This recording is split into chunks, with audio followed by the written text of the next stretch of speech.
te chamei para viver coisas maiores.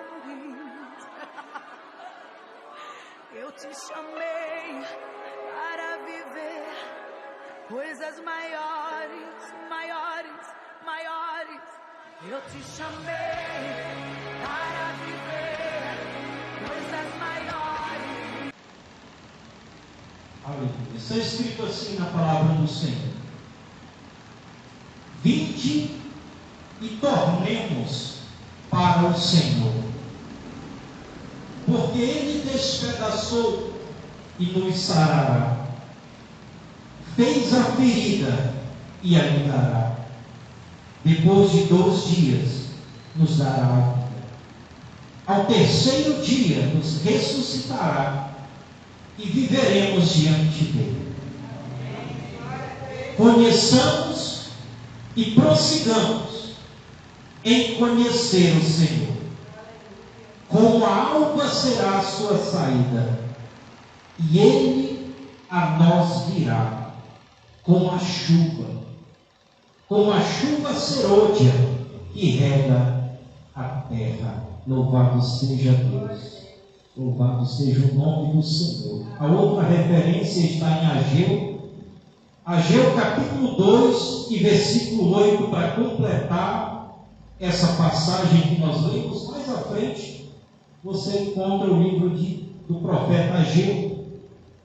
Capítulo 2, versículo 8 diz assim: minha é a prata e meu é o ouro, disse o Senhor dos exércitos. Agora segura aí: a glória dessa última casa será maior do que a da primeira, diz o Senhor dos exércitos, e neste lugar darei a paz, diz o Senhor dos exércitos. Glorioso e eterno Deus, fala conosco por meio de tua palavra e nos abençoa em nome de Jesus. Amém? Graças a Deus. Você pode assentar-se no seu lugar, louvando o nome de Jesus. Nesse domingo onde estamos, domingo de bênção, domingo de vitória, onde Deus tem nos guardado, tem nos protegido, tem providenciado tudo que nos é necessário. A palavra do Senhor fala nesses 2 momentos, nessas 2 referências que nós lemos, registrados aqui através de 2 profetas, usados poderosamente nas mãos do Senhor. Oséias, ele vai falar em um momento para o povo e também para nós, sobre momentos de grandes lutas e dificuldades que passamos na nossa vida, momentos em que as situações às vezes parecem que vão nos derrubar, lutas que parecem que são muito grandes, lutas que às vezes imaginamos que não temos forças para suportar. Porém, Deus usa o apóstolo Paulo mais à frente. Em uma de suas cartas está escrito que o Senhor, juntamente com a luta, juntamente com a prova, Ele também nos dá o escape. Ele também não nos permite uma luta maior do que as nossas forças. Então temos que ter uma certeza: todas as dificuldades que Deus permitir enfrentarmos, elas serão do tamanho da nossa capacidade ou do tamanho da nossa fé. E elas não vão nos destruir. O louvor que nós cantamos ao Senhor diz assim: eu tenho um Deus que não vai deixar. Isso é pela fé realmente que nós falamos. Essa luta, animal. E nem o desespero de tomar, porque a primeira porta que se abre, eu preguei um dia sobre isso, a primeira porta que se abre no momento da dificuldade é a porta do desespero. Muitas pessoas entram por ela. Se esquecem que o Senhor é aquele que está cuidando de nós. E Ele disse assim: eu sou a porta. Se alguém entrar por mim, entrará, sairá e achará pastagens. Ele diz: eu sou o bom pastor, e o bom pastor dá a vida pelas suas ovelhas. Esse é o Deus que tem cuidado de nós. E aí você pergunta: pastor, mas e as dificuldades que eu enfrento e as lutas que eu enfrento? Fazem parte da nossa caminhada. Elas precisam acontecer. Porque se nós não tivermos essas lutas, como nós vamos alcançar as vitórias sobre elas? Seria muito fácil. Se tudo caísse para nós dos céus. Mas nós temos as dificuldades que enfrentar, nós temos as lutas. O Senhor Jesus não nos iludiu quando Ele nos chamou e disse: olha, eu vos dou a salvação através do Evangelho, através da fé, através da palavra. Vocês têm que se arrepender e crer no Evangelho. Lá no Evangelho de João ele diz assim: no mundo tereis aflições. Ele sempre abriu os nossos olhos e disse o que ia acontecer. Lutas, dificuldades, provas. No mundo tereis aflições. Mas só que ele diz: mas tende bom ânimo, porque eu venci o mundo. E isso é o que é mais importante. Mais importante do que passar as lutas, do que saber que temos aflições, é saber que temos um Deus conosco, que já venceu esse mundo e que vai nos garantir essa vitória. Glória a Deus. Vai ser mais um testemunho para você contar. Vai ser mais uma vitória registrada na tua trajetória, na tua jornada nessa terra. Você olha lá tempos atrás e você vê que Deus operou na tua vida. Que Deus já agiu, que Deus já fez e já aconteceu. E aí você se depara com outra luta. Você busca na sua memória. Você busca em todas as bênçãos que você já recebeu. E aí você compara com a de hoje. Diz: Deus já fez coisa maior na minha vida. Isso aqui não vai ser nada para Ele. Glória a Deus. Isso é que mantém a nossa fé acesa. A nossa fé viva. E não nos deixa desistir. Ele convoca o povo e diz assim: vinde e tornemos para o Senhor. Porque Ele nos despedaçou, mas Ele nos sarará. Sabe, Ele é o oleiro que em momentos necessários tem que quebrar esse vaso que somos nós, para poder fazer um vaso novo. Quando Deus mostra essa visão para o profeta Jeremias, diz para ele: desce até a casa do oleiro, e lá eu te mostrarei e falarei contigo. E ele viu o oleiro preparando um vaso. Só que enquanto esse vaso estava sendo preparado, ele se quebra. E aí o Senhor diz para ele: porventura eu não posso fazer um vaso novo da casa de Israel. Porventura Deus não pode fazer de nós um vaso novo. Ele é o oleiro por excelência. E ele diz: Ele fez a ferida, mas Ele curará. Ele permitiu a luta, mas Ele vai entregar a vitória em nossas mãos. E faz um convite para nós que precisa ser algo como um hábito na nossa vida. Deve ser algo que nos aponta para frente, para a caminhada, para chegar na Jerusalém celestial, onde diz assim: conheçamos e prossigamos em conhecer o Senhor. Podemos dizer assim: hoje eu já conheço o Senhor, eu tenho visto as maravilhas que Ele faz, mas eu não posso parar por aqui. Eu tenho que prosseguir em conhecer mais ainda. Eu tenho que buscar, eu tenho que desejar uma intimidade cada vez maior com o Senhor. Até o ponto que Ele olhe lá dos céus para a terra e possa me chamar de seu amigo. E possa me chamar como um homem segundo o coração de Deus. Possa olhar para o seu servo, para a sua serva e dizer: aquele ali é um servo segundo o meu coração. Aquela ali é uma serva segundo o meu coração.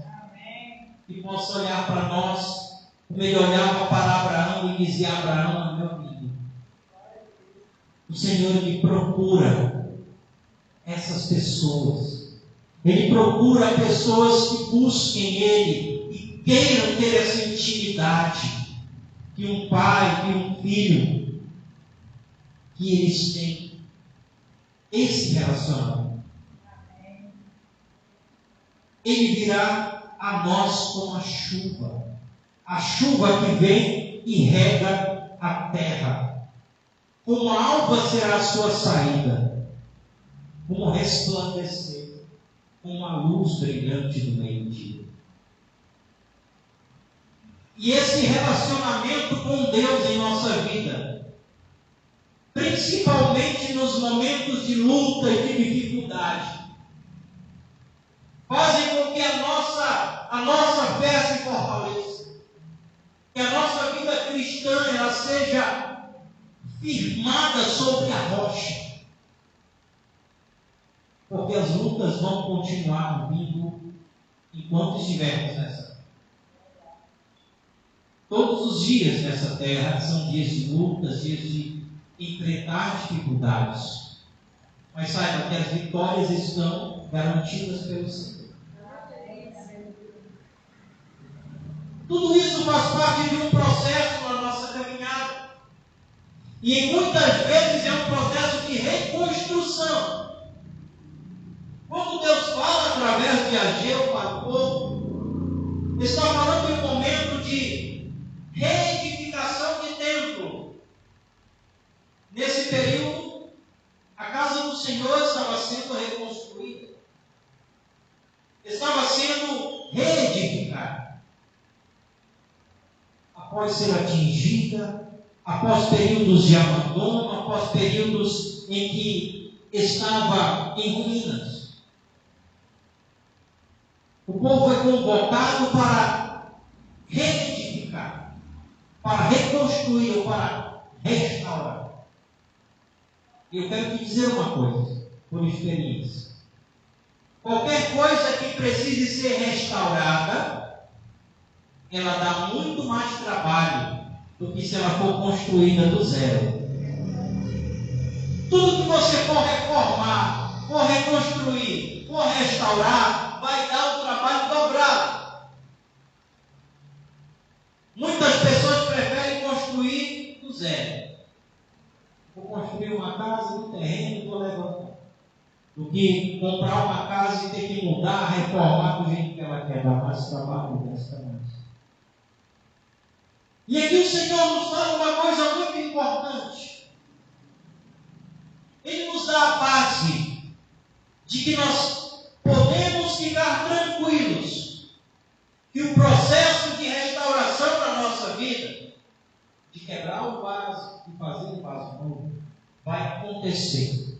Vai ser pelas mãos dele. Mas é um processo que em alguns momentos nos causa dor. É um processo que em alguns momentos é desconfortável. Em alguns momentos nós não estaremos tão preparados para passar por isso, mas é necessário. Ele diz assim: minha é a prata e meu é o ouro, disse o Senhor dos Exércitos. Há um significado na ordem desses metais preciosos, desses bens preciosos que o Senhor fala. Os estudos eles nos mostram que a prata ela simboliza a obediência ao Senhor. É aquela fidelidade que nós temos com Deus. Muitas pessoas invertem e dizem assim, que Deus disse que dele é o ouro e a prata, mas é o contrário que está escrito assim: minha é a prata e meu é o ouro. Quando ele fala de prata, ele fala sobre compromisso. Ele fala sobre a obediência, sobre aquilo que ele espera de nós. Quando o Senhor fala sobre a prata, ele está falando, essa é a nossa parte, seres humanos temos que fazer essa coisa. Primeiro precisamos passar nessa prova com Deus de obediência. Aí depois ele fala do ouro. Ele diz: primeiro é o ouro. O ouro já vai falar de conquistas, de riquezas, de bênçãos. O ouro, ele simboliza aquilo de mais precioso, se bem que hoje tem pedras preciosas como o diamante que valem muito mais que o ouro. Mas ainda hoje pessoas exploram o ouro, se matam e morrem por causa do ouro. E aqui quando a palavra do Senhor fala, ele diz assim: minha é a prata e meu é o ouro. O Senhor está dizendo que essas duas coisas pertencem a Ele e são necessárias. A primeira, a prata como símbolo de obediência e de compromisso, tem que ser voltadas para Ele. O ouro, a riqueza, as bênçãos também é dele. Muitas pessoas só buscam o ouro, só buscam a glória, só buscam receber aquilo que o Senhor tem para entregar. Mas Jesus disse que a primeira coisa que nós precisamos fazer antes de pedir é entregar. Jesus disse assim: melhor é dar do que receber. Abrir mão, renunciar. Hoje em dia está muito difícil as pessoas renunciarem suas próprias vidas. Durante essa caminhada que eu tenho no Evangelho, eu tenho visto que o Evangelho hoje que é pregado em muitos lugares não é mais aquele Evangelho que o Senhor deixou. Tem sido pregado um Evangelho muito fácil. O Senhor, Ele não mudou a sua palavra, Ele não reescreveu a sua palavra. Nós, como seres humanos, é que fomos mudando e queremos que a palavra de Deus mude também. Só que essa palavra, ela está firmada nos céus e ela não vai mudar. O Senhor Jesus disse assim: que passarão os céus e a terra, mas as minhas palavras não vão passar. Tem gente aí, até gente famosa do mundo, dizendo com petulância que quer mudar a palavra de Deus. Absurdo tão grande, isso não é possível. Essa palavra aqui deixada como a nossa bússola, como a nossa luz, a nossa lâmpada que vai iluminar os pés, ela não pode ser mudada, ela está firmada nos céus. E o Senhor, por causa dessa palavra, Ele faz promessas através dessa palavra.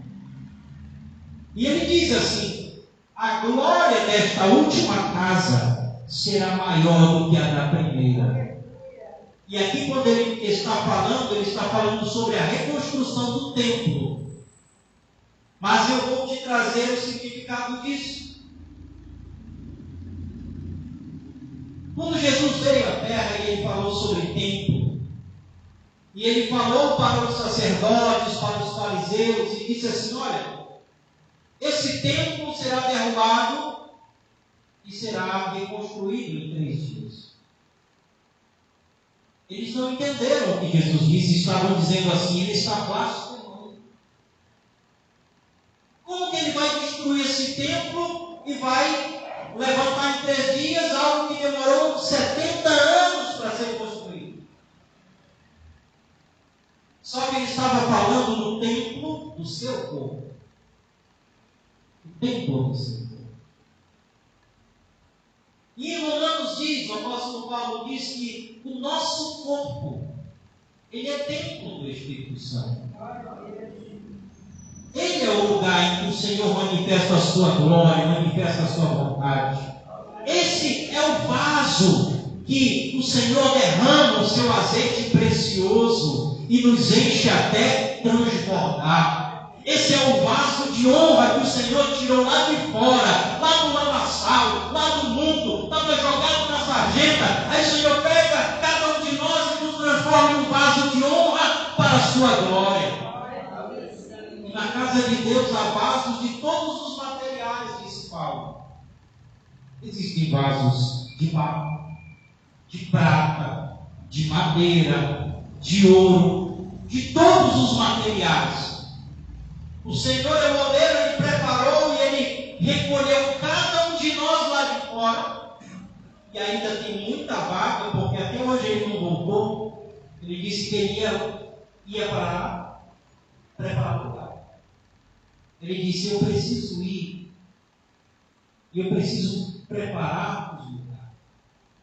Depois eu voltarei até vocês. E eu fico imaginando isso, eu aprendi na minha caminhada.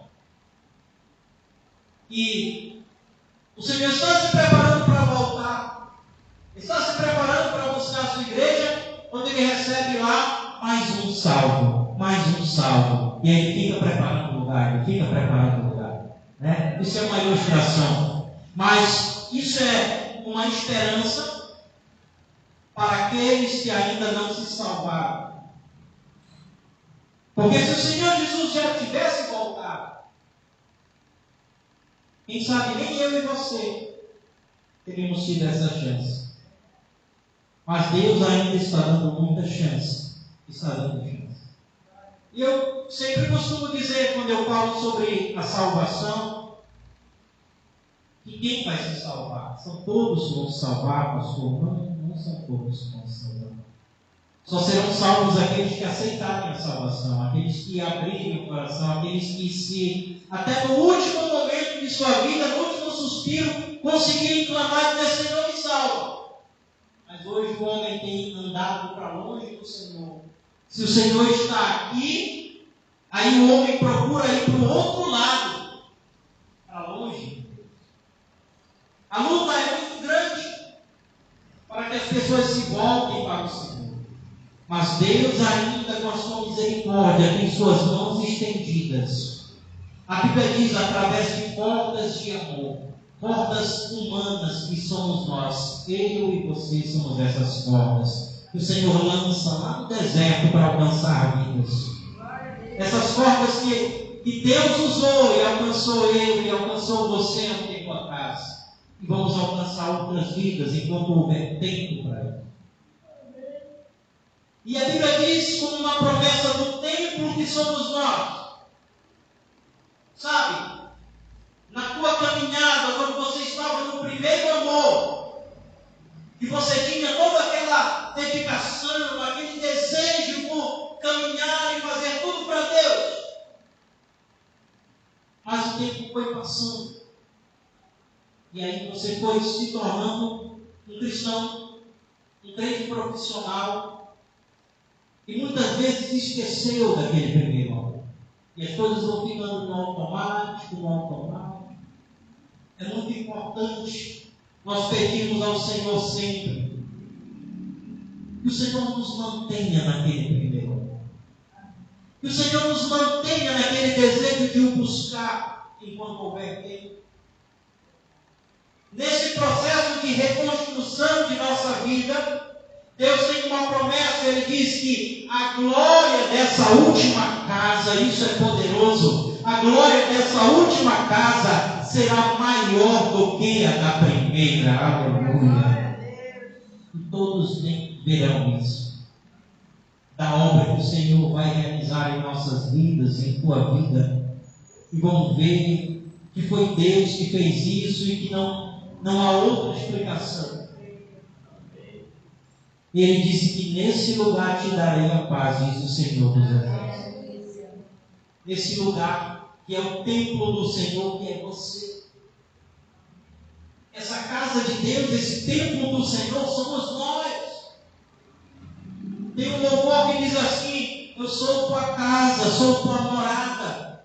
Nós somos essa casa de Deus.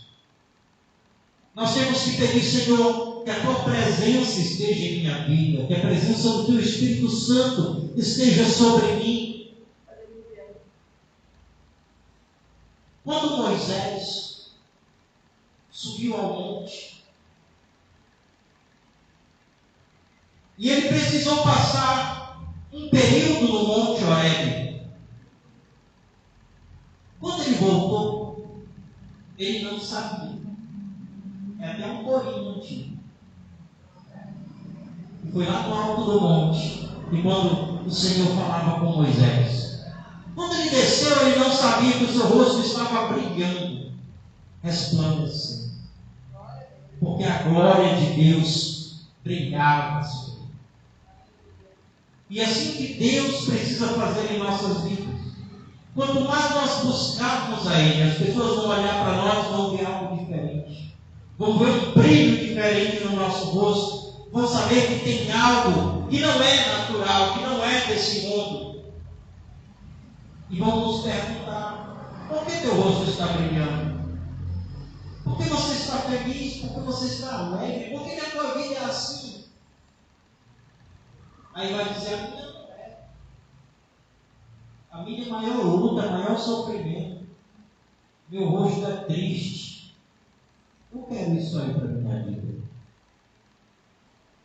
Um grande pregador do passado, ele disse assim: pregue o Evangelho com a sua vida. Se precisar, use as palavras. Porque a nossa vida, ela prega muito mais. Ela é um livro aberto. E ela pode pregar de uma forma boa e de uma forma ruim. Então vamos deixar que a glória do Senhor seja maior em nossas vidas a cada dia. Vamos buscar a Ele. Lembra que Oséias falou? Conheçamos e prossigamos em conhecer ao Senhor. Em Oséias também diz assim: o meu povo foi destruído porque lhe faltou conhecimento. Então vamos buscar a Deus enquanto nós podemos. Vamos buscar ao Senhor enquanto temos essa oportunidade. Isaías diz assim: buscai ao Senhor enquanto se pode achar, invocar enquanto Ele está perto. Não vamos perder essa oportunidade que temos. Todos os dias que você acorda pela manhã, é mais uma oportunidade de viver o milagre de Deus na sua vida. Você é abençoado, privilegiado, porque muitas pessoas não chegam no outro dia. Quantas são as pessoas, se você fizer uma pesquisa, principalmente nessas épocas de festas, de férias, de carnaval e momentos em que as pessoas se descontrolam, morrem mais pessoas nessas épocas do que em guerras, do que nas guerras. Porque em todos esses acontecimentos que as pessoas se descontrolam, as pessoas vão e se embriagam, e vão dirigir, e morrem de acidente de trânsito, e matam umas às outras, perdem suas vidas. Então, se você fizer uma pesquisa nessa época, nas delegacias, lá no Renato Chaves, você vai ver o tanto de gente que está morrendo nesses períodos. E para a tristeza maior, pessoas jovens. Muitas pessoas jovens. Hoje, são poucas as pessoas que estão morrendo de velhice. Morrendo de causas naturais. Aí pergunta: morrendo de quê? Não, velhice, 90 e poucos anos, 80 e poucos anos, 100 anos. Hoje está muito difícil as pessoas chegarem em uma idade avançada. E aí você pergunta: pastor, muitos jovens morrendo, o que está acontecendo? Descumprindo mandamentos de Deus. Tem um dos mandamentos que é o mandamento que garante que nós vamos viver muito tempo na terra. É o mandamento com promessa, que é aquele que diz: honra teu pai e a tua mãe, para que os teus dias na terra sejam acrescentados. Então, se eu começo a desonrar meu pai e minha mãe, os meus dias na terra vão diminuir. Essa é a explicação. Aí você diz: pastor, é porque eles se metem em drogas? É porque eles se metem nisso? Sim.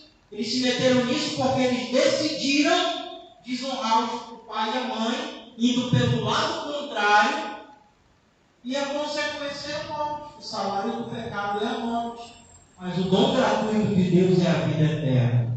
Então vamos escolher a melhor parte. Deus, Ele deseja nos abençoar muito. O desejo do Senhor é nos abençoar muito nessa terra, enquanto nós estamos aqui vivendo.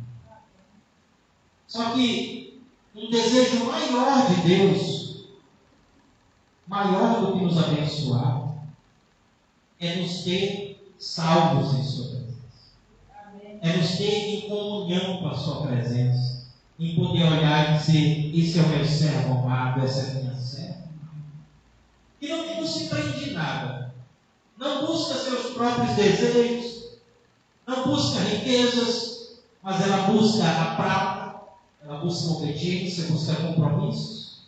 Se o Senhor tirar o ouro, se o Senhor tirar os bens, as riquezas, Ele não vai reclamar, porque sabe que é o Senhor que está fazendo. Tudo aquilo que Deus nos permite viver nessa terra precisa ser para a glória dele. Porque se no momento Deus pedir a nossa alma, tudo isso fica para alguém. Tudo isso fica. O teu trabalho, tudo aquilo que a gente estava construindo, os teus sonhos, os teus planos, os teus projetos, eles vão ficar. E o que é que vai continuar? O que é que precisa continuar? A comunhão com Deus. Alguém que vai para o Senhor, que encontra com o Senhor antes de ele voltar, são aquelas pessoas que partem para agora. O apóstolo Paulo diz: para mim viver é Cristo e morrer é lucro. O cristão, ele não teme a morte.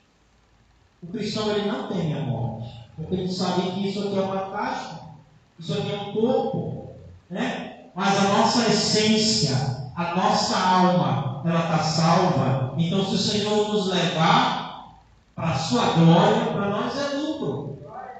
Enquanto estiver nessa terra, luta, dificuldade, corre o risco de se perder. Todos aqueles que já morreram em Cristo estão muito melhores do que nós, né?